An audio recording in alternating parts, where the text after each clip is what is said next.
Thank you, Mayor Clark. The streaming is now active and the meeting's being recorded. Thank you, Mr. Finlayson, really appreciate that. And welcome. And I'd like to begin our meeting with by acknowledging the traditional owners upon the lands upon where we all meet today, the Dja Dja Wurrung, acknowledging their elders past and present, and acknowledging their deep and enduring connections to the beautiful lands and waters of our home here in Hepburn Shire. I'd like to formally open our meeting of the special meeting of the 30th of June, 2026. And I'd like to invite Councillor Drylie to recite the councillor commitment, please. Thank you, Mayor. We, the councillors of Hepburn Shire, declare that we will undertake on every occasion to carry out our duties in the best interests of the community, and that our conduct shall maintain the standards of the Code of Good Governance so that we may faithfully represent and uphold the trust placed in this council by the people of Hepburn Shire. Thank you very much, Councillor Drylie. And with that, we'll formally open our meeting. This meeting is obviously a special meeting focusing very much on the budget. We do have an additional item of urgent business which we'll be proposing to introduce. And I'd also like to acknowledge that this, in fact, is indeed the final meeting of our CEO, Mr. Bradley Thomas. And I'd like to acknowledge the many, many years of dedication and commitment Mr. Thomas has provided, not only to us as councillors with his frank and fearless advice, but also to the community. So, going on to better things, but we will discuss a little bit more later on. But glad you could be here, Mr. Thomas, for this very important budget meeting. Thank you. Item number 3, do we have any apologies?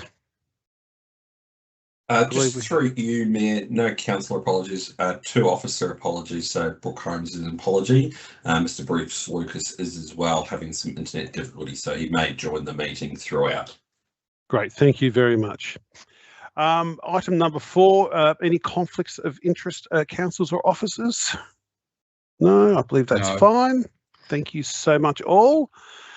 So I'll go to item number 5, the key part of our meeting tonight, which is officers' reports. So we'll go to item 5.1, which is our adoption of the 2026-2027 budget. And I will take the opportunity to introduce this very, very important item. And councillors, we have before us our draft budget.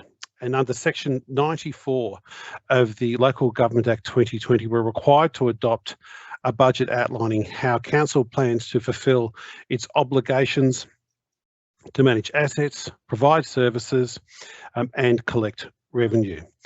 In accordance with elements of section 94 and 96 of the Local Government Act 2020, the budget was released for consultation on the 26th of May. Following this consultation, tonight before us we have in a report the 27 submissions that were provided, and just summarising those key themes, there was strong concern expressed by the community around sustainability and viability, disclosure around the notes that were provided, and of course feedback around capital works for the renewal of our infrastructure and other assets. All of these submissions were collated and discussed by Council on the 23rd of June. And I think it's worth noting that we did have a public hearing scheduled for the 24th of June, where all 3 presenters withdrew, which therefore the hearing did not go ahead. Following this consultation and discussion with the councillor group, a number of recommended changes are proposed for councillor consideration within this budget.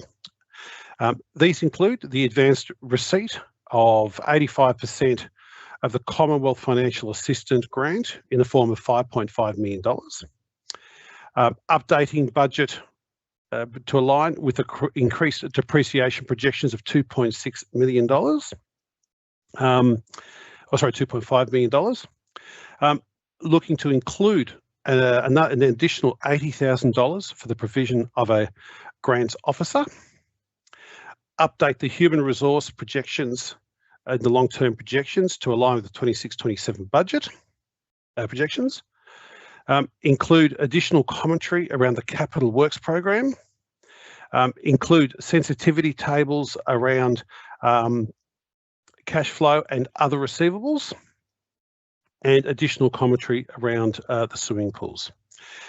Councillors, we have a recommendation in front of us provided by the officers for discussion. And Mr. Thomas, if I could perhaps get you to share that motion for councillors, and then I will ask councillors to put forward a motion accepting or providing an alternate motion. So just let me know when that's up. The motion's on the screen. Great, thank you. So through the agenda papers 1 through 8. Thank you very much. So councillors, we have a recommendation in front of us. Would any councillor like to put forward a motion? Just raise your hand and I'll go straight to you.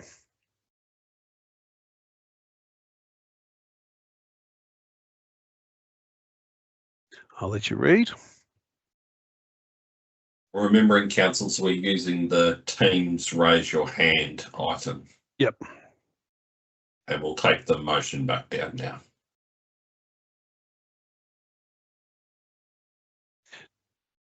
Do I have councillors, do we have we would like to raise their hand to put forward a motion?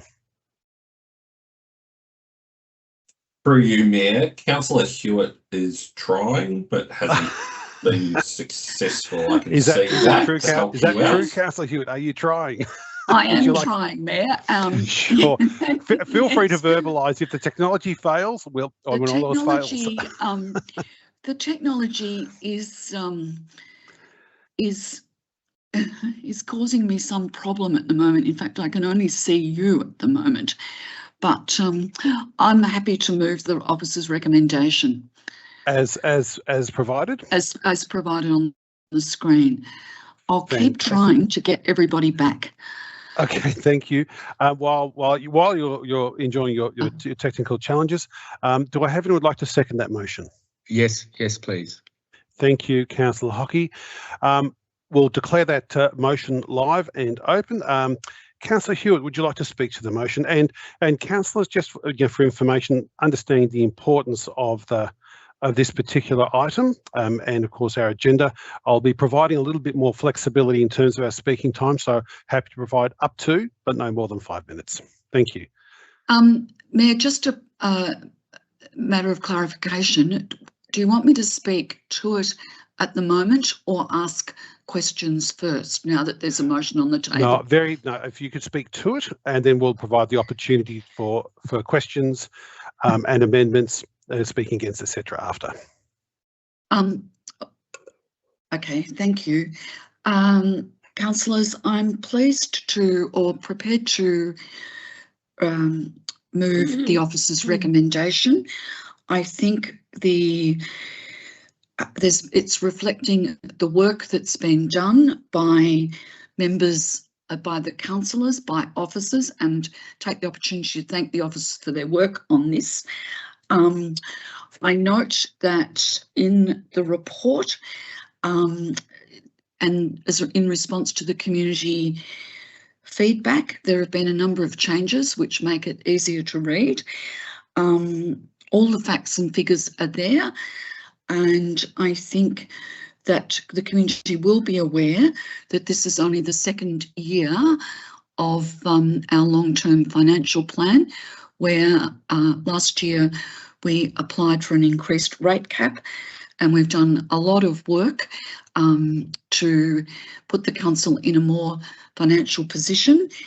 There's been the increase in the rate cap, there's been $4 million from the operating budget permanently cut, and some 25% reduction in staff. Even so, and this is reflected in the community feedback, we still do have an underlying deficit, and we do still have limited unrestricted cash, but it's my view that having done the work in the first year, this is not unreasonable to expect in the second year, and that was always and has been acknowledged by some of the submitters that it takes time. It's not something that's going to be an easy fix in 1 year.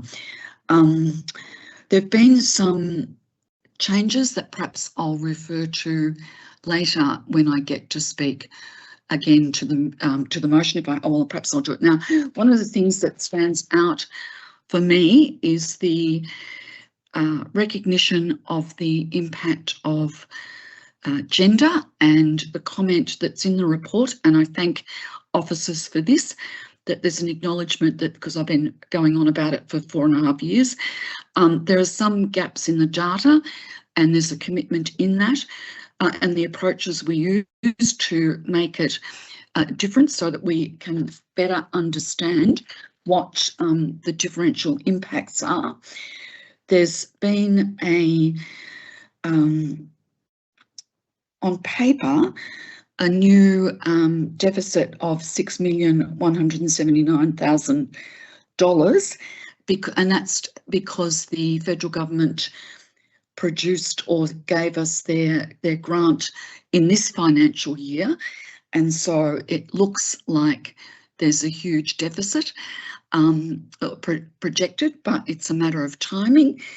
And also the other change that's been is the increase in depreciation, and I note that there's funding in the budget to review how depreciation's recorded, to spend some money on customer service improvement and community engagement. And the standout for me, the two standouts for me, given the old saying that council's about roads, rates and rubbish, of the 10.5 million new capital works, 45.7% of that is going to be spent on roads, which I'm sure will please the community greatly, because that's one of the major complaints about what council services. I also note that the average residential waste charge will be reduced by $70 to $540, and a number of councillors have over the year been commenting on the cost of living 1 minute increase and looking at what council can do to assist that. And it is one thing that is within our remit to do, and so I think that that's certainly something that's very important, as well as the review of the council depreciation rates and a review of customer service and community engagement. There's alternative revenue projects as well, because some money for the alternative revenue projects, because obviously that's something that we would all like to see more of. So they're the reasons that I'm supporting the officer's recommendation and thank them for it. Thank you very much, Councillor Hewitt. Councillor Hockey, I'd like to speak for the motion. Yes, thanks, Mayor. Look, firstly, I'd point out that the officer's recommendation is certainly comprehensive and even exhaustive. Councillors, I'd like to begin by acknowledging the work the finance team, though, and the CEO and exec team in bringing this piece of work together. There's a mere handful of staff with the seniority to work in this space, and I pay tribute to their work ethic and thoroughness, and to the CEO in particular, I acknowledge his dedication to the Shire and his productivity. And I'm sure we won't have heard the last of him. For anyone viewing the video who thinks Hepburn is special, I beg to differ. I would invite you to investigate the plight of small shires across the state. Under the rates cap, we are all literally being eaten alive by inflation. And yet I acknowledge too that ratepayers likewise are unable to bear increases at the rate they were imposed before the rates cap was introduced. There are huge structural challenges in the Australian economy with very high value properties, but low national productivity. You can't build an economy on the buying and selling of homes. Small shires are copping the full blast of these forces. I also need to note, though, that of course there was not universal agreement among the councillors on the various matters and submissions that went towards the final draft.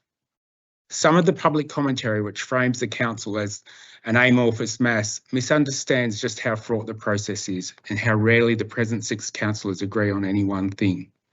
However, we do arrive at the best possible conclusions, reflecting our group. This is a budget that responds to our challenges with agility and frankness. The changes that have been implemented since the draft was circulated shows an engaged and open administration willing to accept input. It's been acknowledged too, but I'm obliged to repeat it here as it has been raised by a couple of correspondents that the budget is the sum total of a year's consideration and discussion.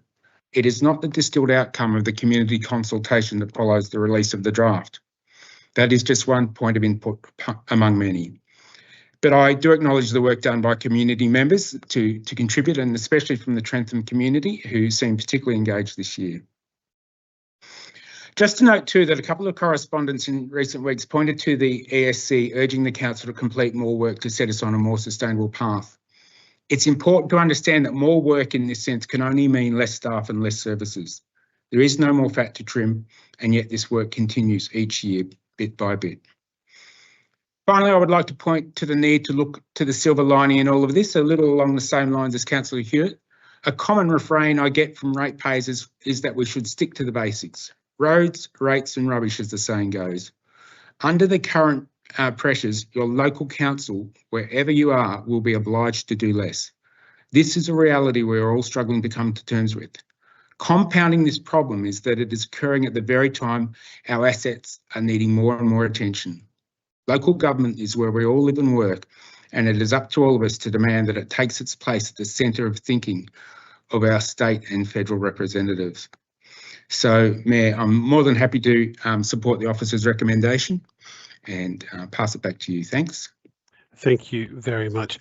Thank you. I'm very now happy to open it up to questions of clarification or any proposed amendments.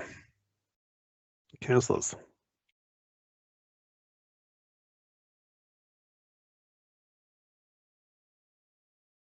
Councillor Hood. Thanks, Mayor. I have one question and one point where I'm seeking clarification. I'm seeking clarification on 4G, which mentions the $150,000 cap per pool, should it be needed for emergency works to keep the pools open from a safety point of view. Am I correct in saying that 150,000 cap per the 3 pools is not included in the budget? Mr. Thomas? Or in the absence of Mr. Lucas? You might be on mute. Yeah, no, totally fine. So, you are correct, Councillor Hood. So the 150,000's cap that was set as part of the last meeting. Hopefully it's not required because it's on top. There is other funding available within the draft budget in front of councillors tonight for repairs and maintenance. So hopefully it's not required. If it is required in any of the 3 pools, then we would have mechanisms of coming back to council or managing those funds through the Capital Works program. Thanks. And I do have one question, yep. Mayor. In what I see as a very welcome initiative, the motion before us is seeking the adoption or the inclusion of several commentary pieces or a sensitivity analysis that would show the impact. For example, if the cash flow projections are somewhat different, if reality is different to what we've assumed, and there's additional commentary on 3 or 4 items, I think that would make the budget more informative and show up some sensitivities. Can we put the proposed draft wording of those clauses up on the screen, please? Mr. Thomas, yep. Yeah, that's the motion. I'm seeking the actual wording that we will be inserting into the budget document. So through you, Chair, so don't have that exact wording for us tonight.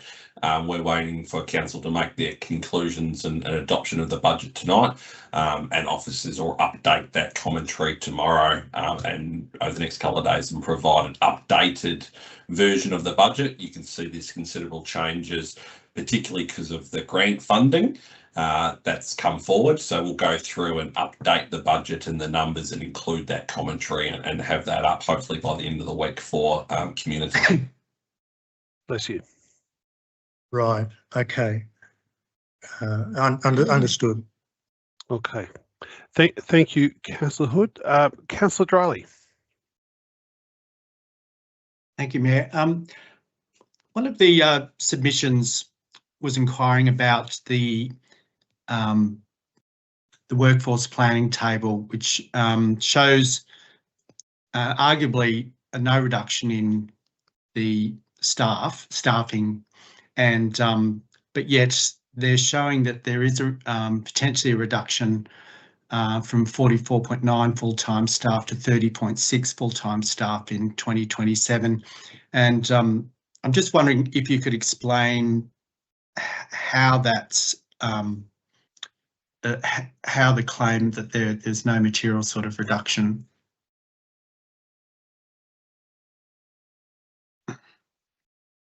Justin, our Manager of Finance and Governance, is happy to take that one through Mr. Finlayson. Mayor Clark, thank you for the question, Councillor Drylie. So obviously the year one reflects our draft budget for 26-27. The outer years reflect what was in the adopted long-term financial plan, as noted above the table in that on the page of the budget document. And so rather than it being a decrease, it just shows the reorganisation of our workforce across each of the directorates since the adoption of the long financial plan. So there's no actual decrease in that particular area projected. And what we're recommending is that those projections in the budget document be amended and updated to reflect the 26-27 budget as the base. I hope that answers your question. Okay, thank you. Thank you very much. Do we have any other questions or points of clarification you would like to make before and then I'll call for anyone to speak for or against the motion or amendments? No? Okay, all right. So I'd like to open it up. Is anyone like to propose amendments?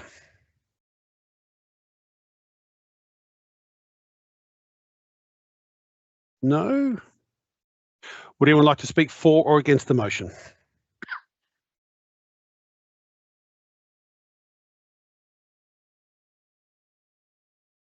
Just raise your hand. Or if you want to speak, just articulate it, just voice it out if it's not working for you. Councillor Hood and then Councillor Drylie through you, Mayor Clark. Okay, yep. Oh, there we go. Yeah, so Thanks, Councillor Hood.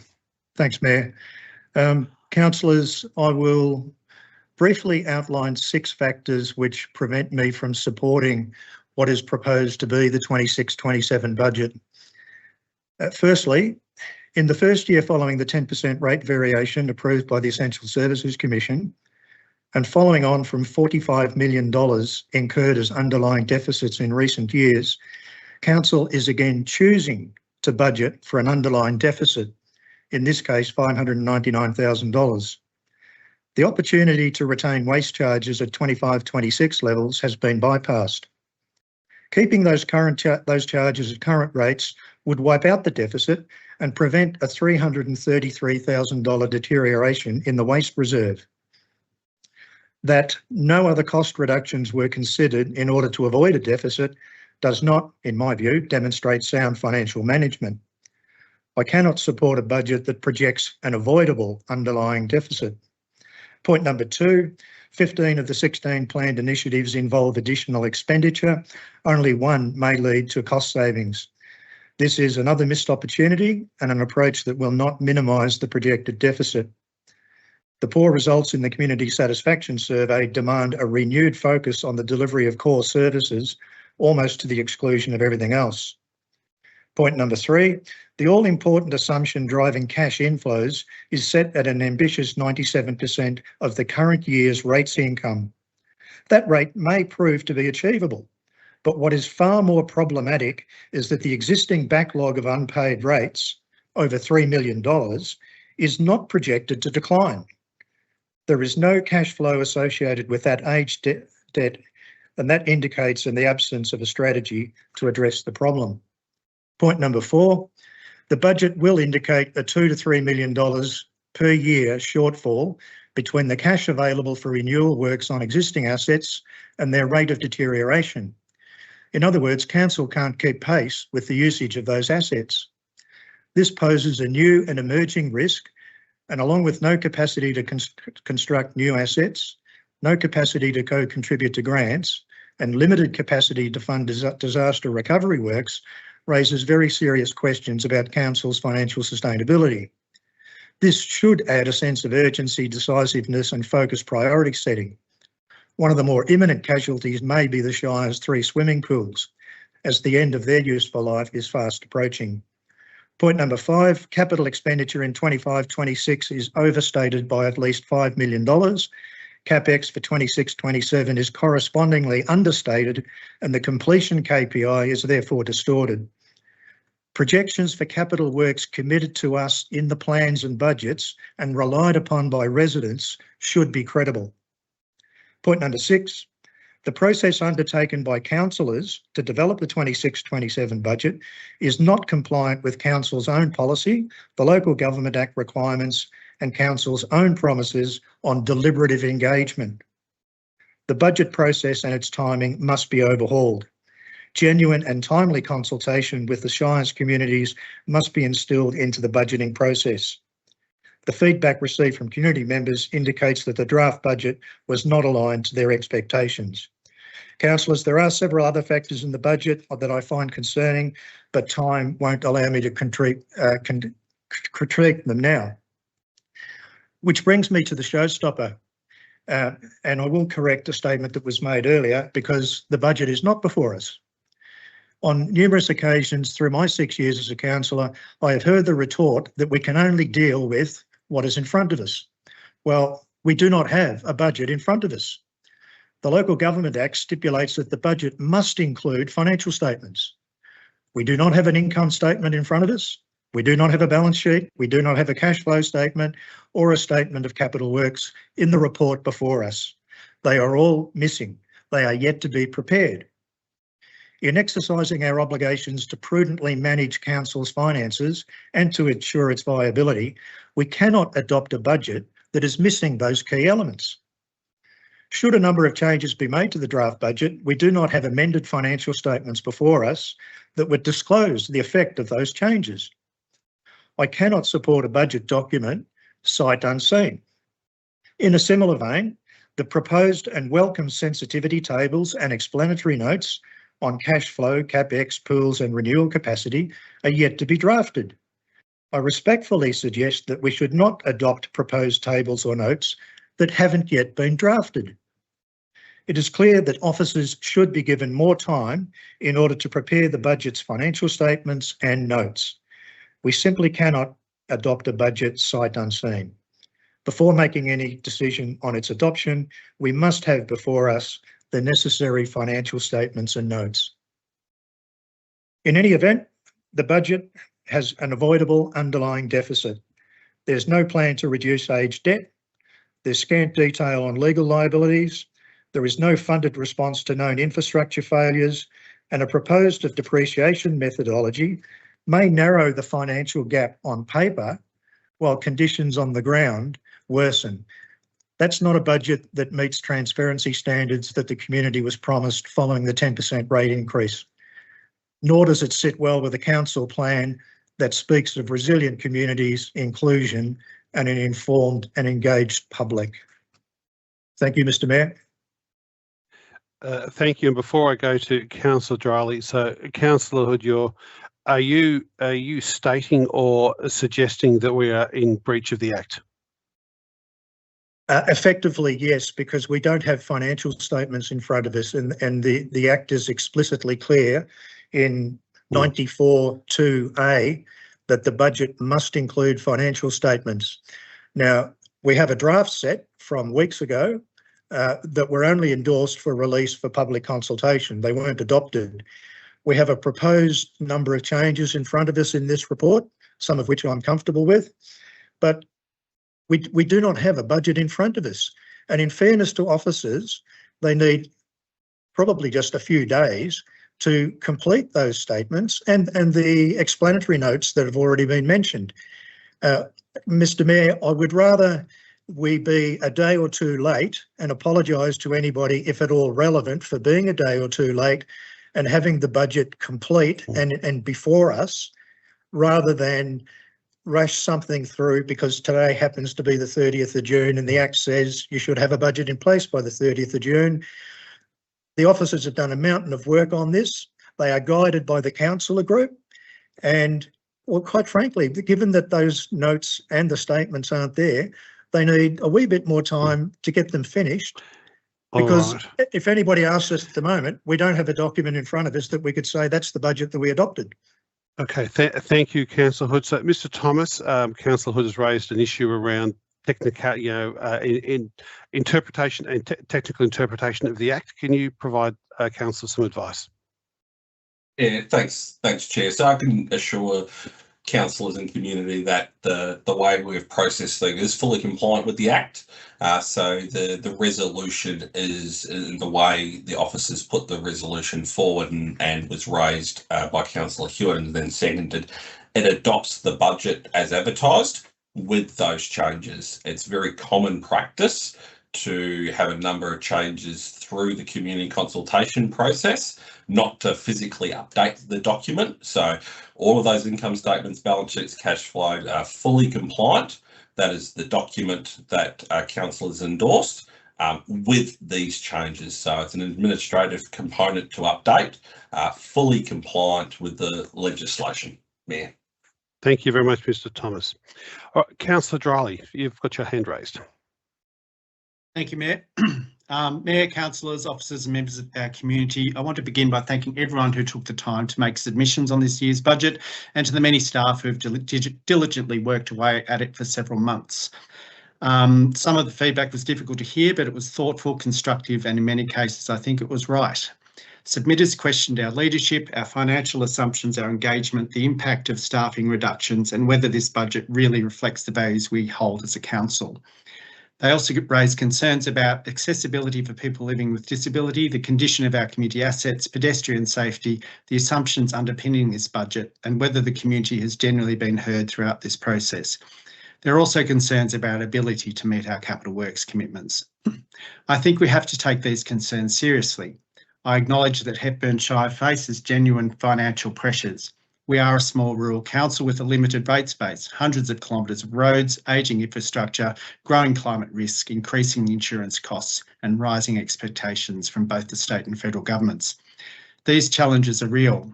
But a budget is never simply about what we can afford. It's about what we could choose to prioritise.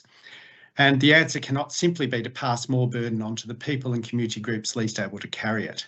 I'm particularly concerned about the significant increases in the fees and charges schedule for community facilities, including halls, kitchens and meeting spaces.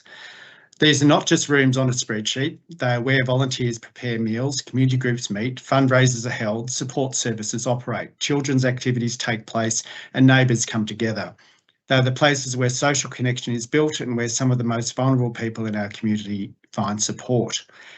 At a time when families are already struggling with cost of living, I do not believe we should be making these spaces less accessible. The submissions also reminded us that community participation is more than about affordability. It's about inclusion. If someone cannot safely use our footpaths, enter our buildings or participate fully in community life because of barriers we have failed to address, then we're not delivering the inclusive community we aspire to be. There is something fundamentally unbalanced when we are prepared to commit substantial public resources to supporting private commercial ventures, including significant public investment associated with the bathhouse, yet seem reluctant to invest more strongly in the community organisations and volunteers who quietly support people every single day. Yes, there is a modest reduction in waste charges and I welcome that, but it does little to offset the broader impact of higher fees, service reductions and increasing costs for residents. This budget attempts to balance the books, but I don't believe it is bold enough, fair enough, or long-term enough. Several submitted also question whether the underlying financial assumptions are sufficiently robust, particularly around revenue collection and long-term financial risks. Whether or not one agrees with every conclusion, those questions are fair and do deserve transparent answers, because public confidence depends upon trust in both the numbers and the process. I believe we should be far more willing to ask who has the capacity to contribute more. We should be looking seriously at differential rates, at asking larger accommodation providers and the visitor economy to make fairer contributions towards infrastructure their guests rely upon, and advocating much more strongly for large corporations extracting our precious water resources to pay a fair price for the value they take from this region. At the same time, we should be fighting harder for renters, for affordable and social housing, and for innovative housing models that allow people to continue living, working and raising families in our shire. We should also be backing the strategy we have adopted. If we are serious about integrated transport, then we need to invest in integrated transport. That means better walking and cycling infrastructure, stronger advocacy for more frequent, affordable and accessible public transport, electric vehicle charging infrastructure, and helping our community to transition to renewable energy. If we're serious about climate resilience, then we need to invest in adaptation, build back better after disasters, support circular economy industries, strengthen local food security and reduce our dependence on fragile fossil fuel supply chains. These are investments are not costs alone, they're investments in reducing future risk and building a stronger local economy. I'm pleased to see a grants officer including the budget. I welcome recognition for local food security initiatives, but I remain concerned about the way we engage our community. I will jump to the end. I'm running out of time. So leadership is not simply about managing scarcity. It's about having the courage to imagine abundance, to invest in prevention rather than crisis, and to build a community where everyone has the opportunity not just to get by, but to thrive. And on that basis, I reluctantly cannot support this budget. Thank you, Councillor Drowley. Councillor Cornish. Thank you, Mayor. The budget is one of the most difficult budgets Hepburn Shire has faced in recent years. It reflects the financial pressures confronting councils across Victoria, rising costs, limited revenue growth through rate capping, ageing infrastructure, increasing demand for services. While these constraints are real, they cannot be ignored. They should not prevent us from asking whether this budget is sufficiently ambitious, sufficiently strategic and sufficiently aligned with the vision we have adopted in our council plan. This budget is a budget of restraint. It prioritises financial recovery and asset renewal over investment in new initiatives. Fiscal responsibility is essential, but a budget should do more than balance the books. It should demonstrate where we are heading as a community and how today's decisions will improve tomorrow's outcomes. One concern is that the budget reads more like an operational document than a strategic one. The council plan outlines aspirations for stronger communities, environmental leadership, economic development, health and well-being, and genuine community participation. Yet many of these priorities are difficult to identify in the allocation of resources. There is insufficient visibility on how individual budget items directly deliver the commitments we have made to our community. Another concern is the relatively modest operating surplus. While it is positive that council remains in surplus, it leaves little capacity to absorb unexpected cost increases, emergencies or reductions in grant funding. This reinforces the need for ongoing financial discipline, but also highlights a limited flexibility available to future councils. The Capital Works program is welcome, particularly its investment in renewing roads and essential infrastructure. However, renewal alone cannot meet the long-term needs of a growing and changing municipality. Without a pipeline of new community infrastructure and investment in economic development, there is a risk that our communities will feel they are standing still rather than moving forward. I'm concerned about our dependence on future service reviews and efficiency savings. Reviews can improve services, but they should not become a substitute for a long-term strategic vision. If savings are required, they must be supported by robust evidence. meaningful consultation and a clear, sorry, I have a bit of a cold, understanding of their impact on residents. I have stated publicly that this budget is viable but not robust. Community engagement's another area where improvements needed. Our residents willingly contribute ideas and feedback during budget consultation, but they also expect to see how that feedback have influenced the final document. Looking ahead, the financial outlook remains challenging. Construction costs are unlikely to fall. Infrastructure renewal needs will continue to grow and councils remain constrained. These pressures mean future budgets will require difficult decisions. I believe our priorities over the coming years should include the following 6 points. I note that Councillor Hood had 6 points. I have 6 as well, maybe with a different focus. Developing stronger links between the council plan and every annual budget. Reducing the infrastructure renewal backlog through sustained investment. Pursuing external grants and partnerships to reduce reliance on rate revenue. Reviewing services with the community, ensuring that changes improve value rather than simply reduce costs. Strengthen financial forecasting so that difficult decisions are anticipated rather than delayed. Improving transparency by clearly explaining the rationale for budget decisions and demonstrating how community feedback has been considered. Ultimately, the budget. Yep, ultimately the budget should not simply tell us how we will spend money, but where we're heading over the next decade. In conclusion, I will support the budget. It is what it is. It's the reality of our situation right now. It represents an important step towards restoring council's financial resilience. At the same time, we should remain committed to ensuring that future budgets demonstrate even stronger alignment with our council plan and more clearly reflect the priorities expressed by our community. Thank you, Mr. Mayor. Thank you very much. All right, councillors. Well, on the basis that everyone's had we've had opportunity for questions, everyone's spoken for or against the motion. I would now like to provide Councillor Hewitt the right of reply. Thank you, Mayor.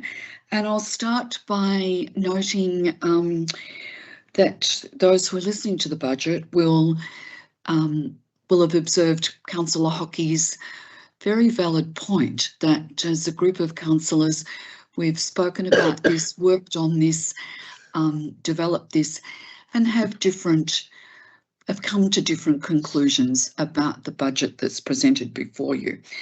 I note that it is fully compliant with legislation. It has been put together with significant councillor input over many months, and as Councillor Hockey indicated, lots of discussions, agreements and disagreements. There is an underlying deficit, and I note that in the published endorsed budget that the community had, that was 599,000, and in the report that's come before us today, it's 679,000. So there's been an increase, apart from the 6 million that was added because of the timing issue, and that's because councillors listened to community feedback and also agreed that it was opportune to include a grants officer to help deal with improving our financial position. There's money in the budget for a long-term financial plan review. It is only 2 years old, but things have changed, and so that needs to be looked at. Capital works that have not been completed in this term are carried over and are not included in this budget, and it won't affect how we report on the completion of the 26-27 capital works achievement.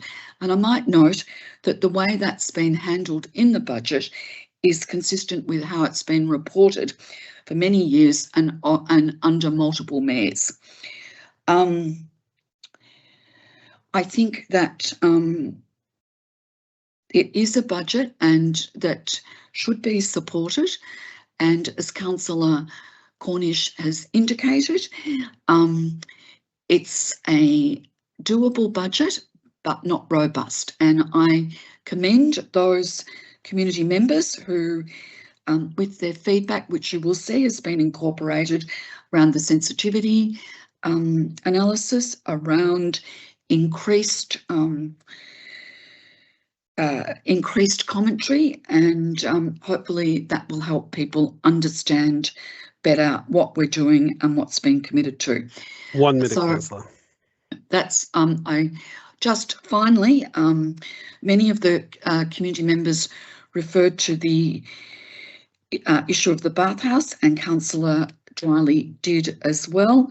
I note that just today, councillors received acknowledgement that the bathhouse, in good faith, have entered into a legally binding agreement have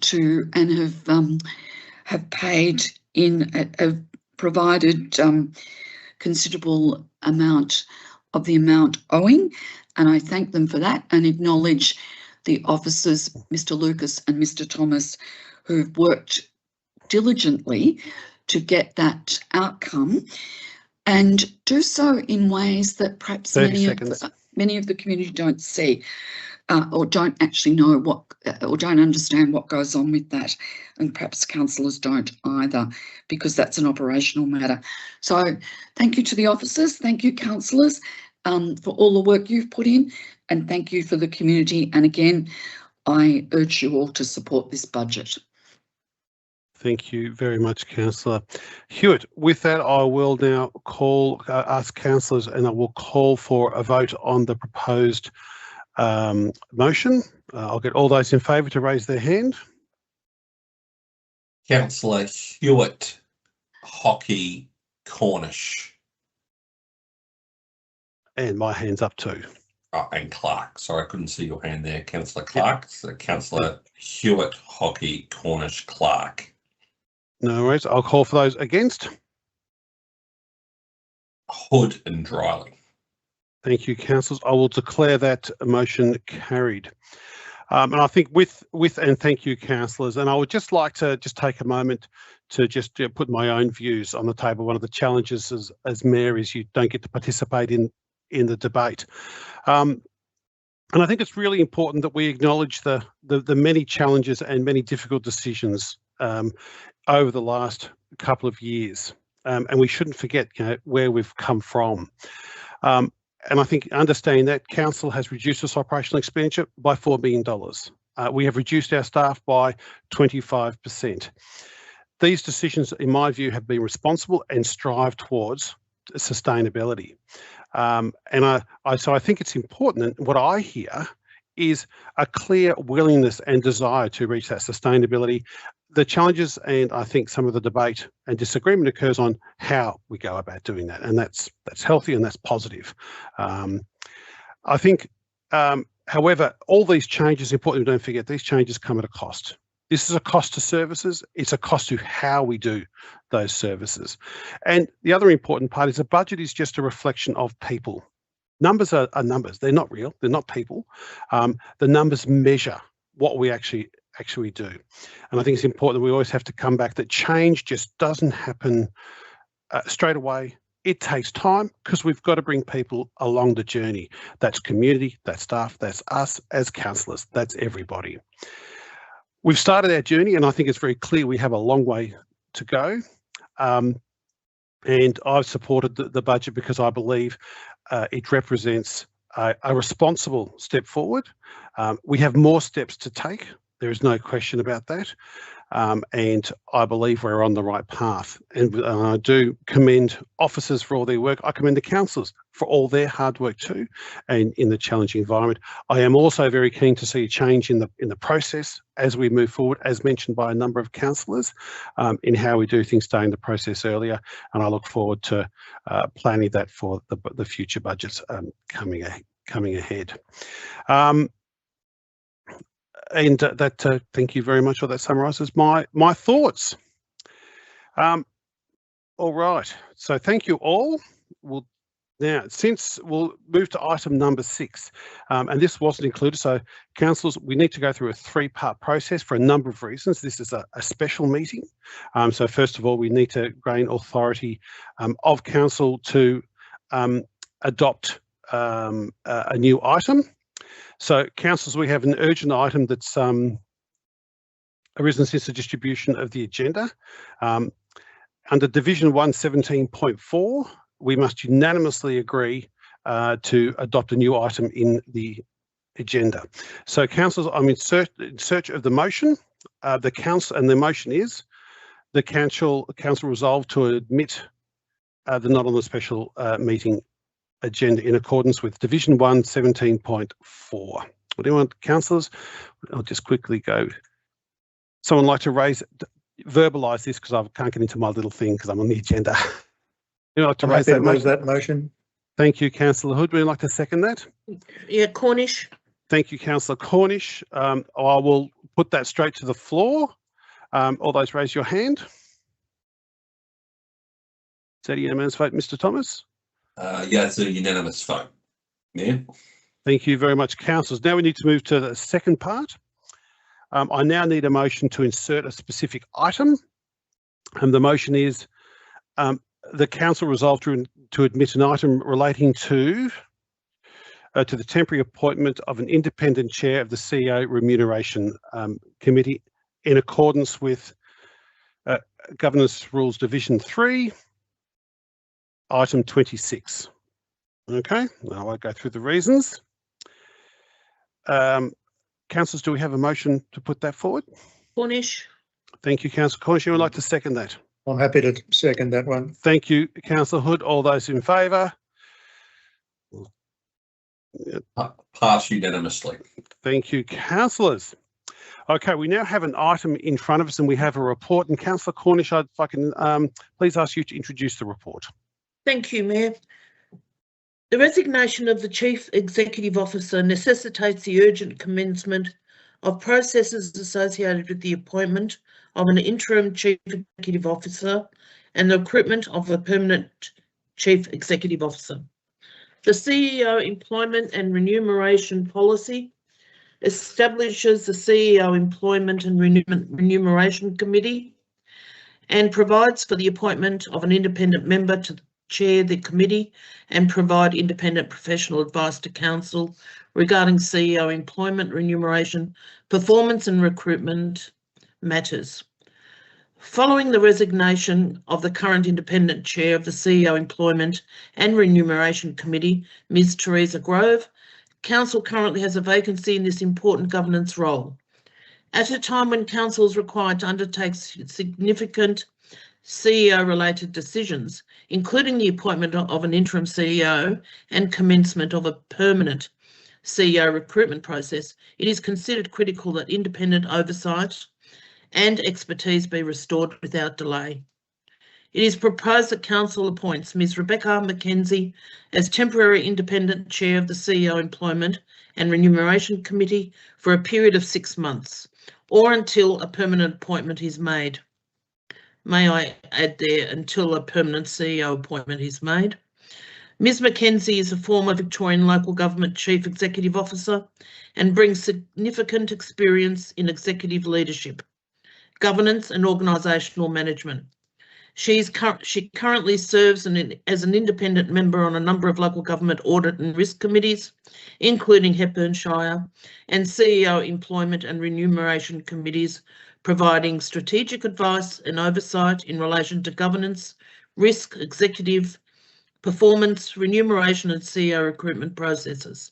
Her extensive local government experience and familiarity with CEO employment and remuneration frameworks position her well to provide independent oversight and support to council during this period of leadership transition.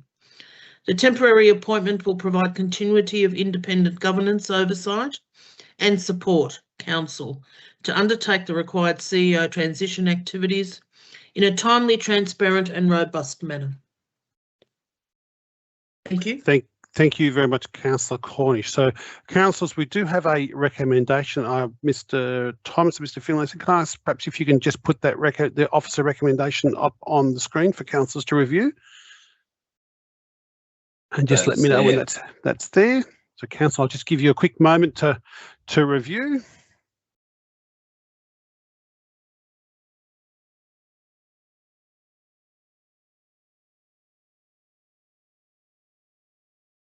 I'll move that motion, Mayor.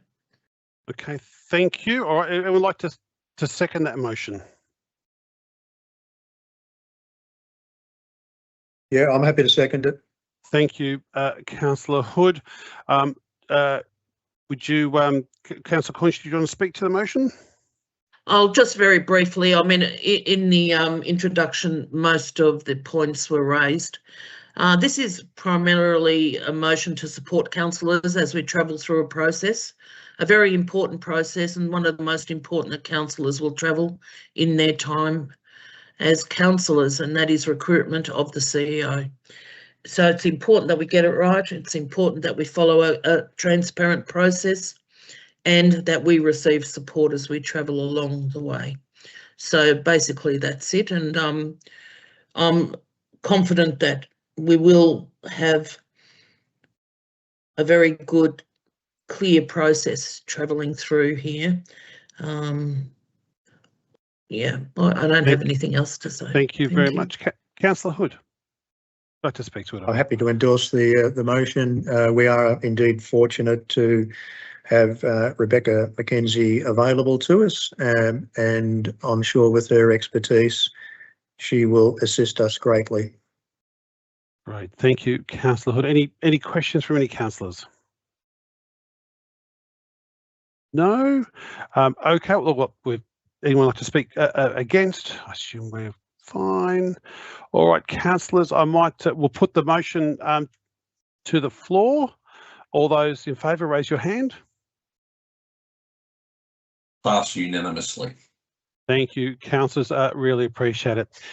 Well, that finishes our last formal item, and I perhaps would just like to maybe take a moment and provide just to really acknowledge the work of Mr. Thomas and his contribution to our community and this council over what has been a long period of time and a difficult period of time. And I'd like to, I've mentioned obviously a few words, but I'd like to open this to councillors. If anyone would perhaps like to say any words to Mr. Thomas. Just raise your hand or speak up. I'd just like to acknowledge that Thank you, the CEO is a formidable and capable operator, and I wish him all the best. Right, thank you. Any other councillors? And Councillor Hewitt.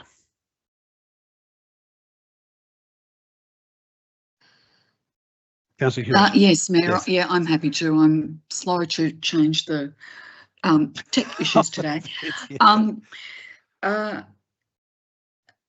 Like Councillor Hockey, not unlike Councillor Hockey, Mr. Thomas, I've been reflecting on your time as CEO since I heard about your resignation, and I recall that it was in November 2020 when the new council was sworn in. 6 of 7 of us at that time were first-time councillors, and I was elected to be the mayor as a first-time councillor.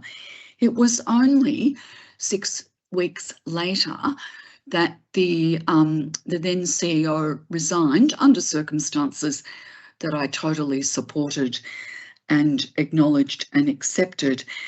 But and you were appointed the interim CEO, and I wanted to thank you for staying the path for 5.5 years. That's a long time for a CEO in Hepburnshire, and it provided a stability and leadership and knowledge that that as a new councillor group, 6 of 7 of us were new, needed, and you did that. But it also provided it to the organisation.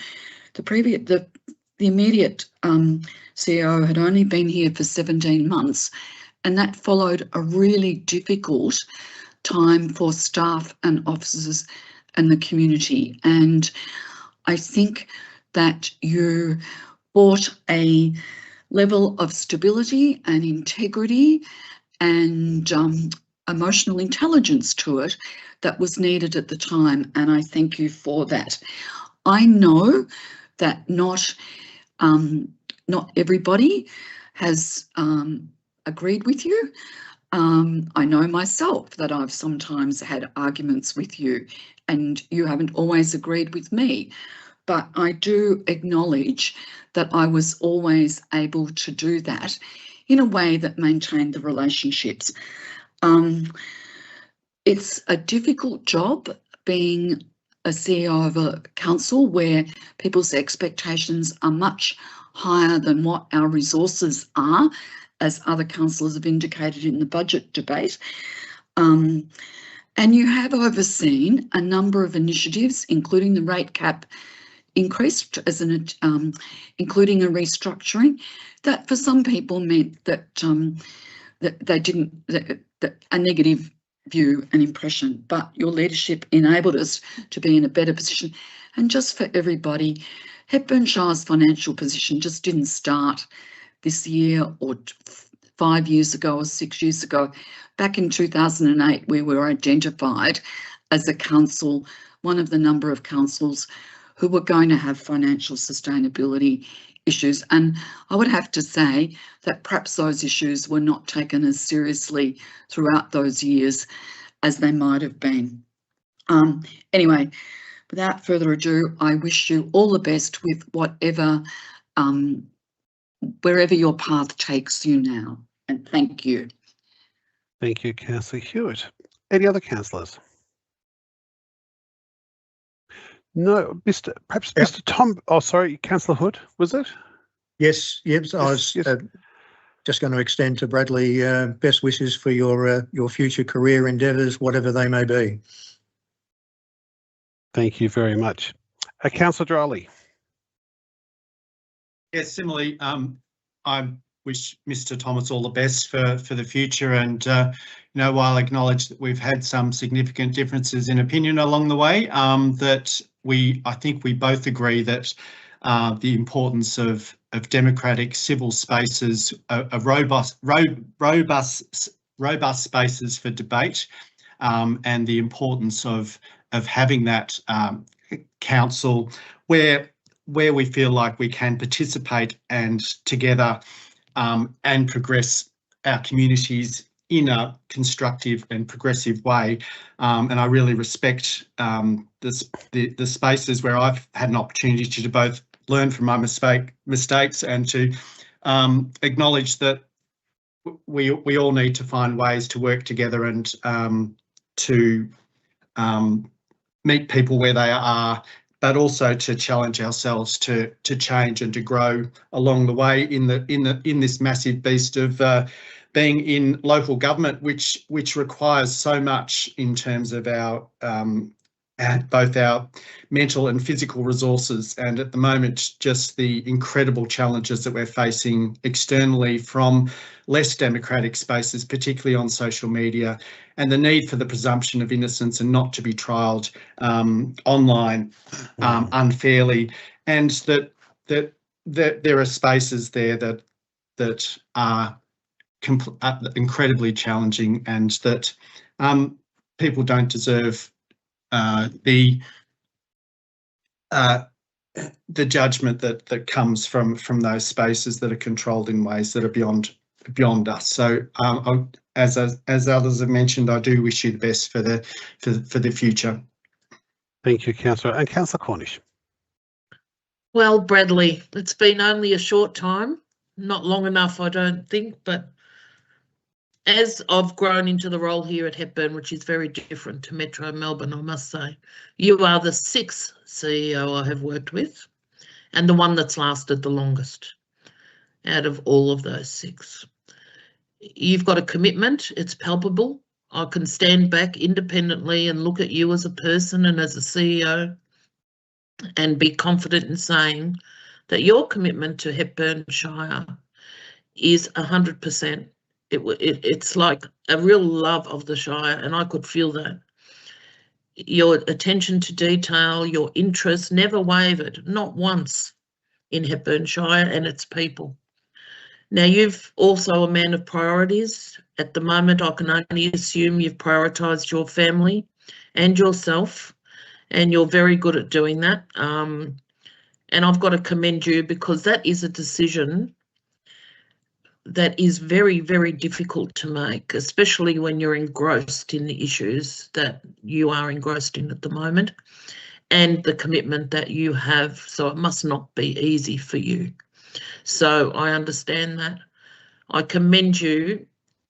Your qualities as a person is phenomenal.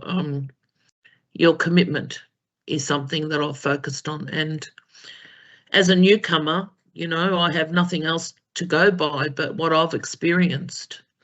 And I've always felt very, recently, not to start with at council, as you all know, I had a bit of a rocky start, but I've settled in well, and that's because of you and your stability. So thank you so much. And I wish you all the best. And also, we'll see you around the traps, I'm sure. You're still on committees. You're still the perfect advocate for any organisation. That's your strongest point, I think. And we shall see you around, hopefully. Thanks. Thank you very much, Councillor Quinn. Before Bradley perhaps asks you to respond, you know, I just want to echo very much everyone's, you know, comments, you know, particularly in acknowledgement for your commitment and passion to Hepburn Shire and our community. And I'd also like to, you know, some of my personal observations, having worked with, you know, many CAs in the past, I have really enjoyed and respected your frank and fearless advice. There's no ambiguity, which I think is really refreshing. It's very direct. But also, you know, I think providing all of those options, and I think, you know, the respect and integrity that I've always seen you present has been exceptional, and I have no doubt that as you move forward in your career, throughout your career, you will go from strength to strength, and I think where you are going, they're fortunate to have you, and I wish you all the very best for you and your family, which, as Councillor Cornish mentioned, always have to come number one. I think it's great. And I think with that, perhaps I'll just ask you, is there any words you would like to say? Oh, thank you, and thank you very much, Lee, councillors. That was a lovely, unnecessary, but very lovely. So can I just say a massive thank you. I've thoroughly enjoyed my time with council, thoroughly enjoyed my time with the community, but it is time for somebody else to come into that. It's a real privilege to be a local government CEO. I've loved it, but as I said, time for someone else. But I just need to also say a massive thank you to the staff. I often get the ability to stand up in front of people and collect accolades or sometimes take the criticism as well, but it's the 200 plus staff that are coming in every day and busting their backsides to do great things for our community, and they are the true people that really bring the organisation together. So whatever we have achieved over the 7 years that I've been here, and really confident that I leave it in a better place and that we've achieved some amazing things over that time. But it's the staff behind that are absolutely the leaders in delivering things. So thank you, and I wish you all really well, and I wish good luck with your success going through the recruitment. Never easy, and thank you to the community for your support. Thank you very much to Thomas. As one door closes, a new one opens. So I'm very much, you know, celebrating our past and you know, all its pros and its cons, and very much looking forward to our new future. So with that, councillors, thank you very much for and officers for your time and hard work to get this budget through, and all the other work that you do that is very much unseen in our committee. So with that, I will formally close our meeting of the 30th of June 2026 and look forward to talking with you in the new financial year. Thank you all.